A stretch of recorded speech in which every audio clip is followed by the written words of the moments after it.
मित्रांनो, लग्नानंतर होईलच प्रेम ह्या मालिकेच्या आजच्या भागात आपल्याला असं बघायला मिळतंय की आता काव्याने पार्थसाठी श्रीखंड बनवलेलं असतं।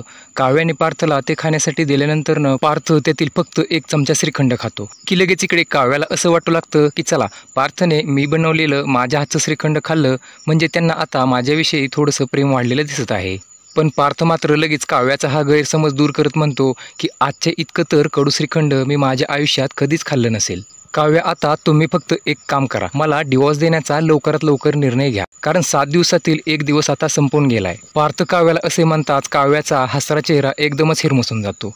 तर दुसरीकडे जीवा हा नंदिनीला मनवण्यासाठी अनेक प्रयत्न करत असतो, पण नंदिनी काही केल्या जीवाला काय भाव देत नाही। आता यावेळी जीवाने नंदिनीच्या प्रेमापोटी तिला एक छानसा गजरा आणून जीवाने त्याच्या हाताने नंदिनीच्या वेणीत अडकवलेला असतो। त्यामुळे नंदिनी लगेच वेणीतील गजरा काढून जीवाच्या हातात ठेवत म्हणते, तुमच्या या बालिश गोष्टींनी खुश होईल का मी, असं वाटते का तुम्हाला? कधीच नाही।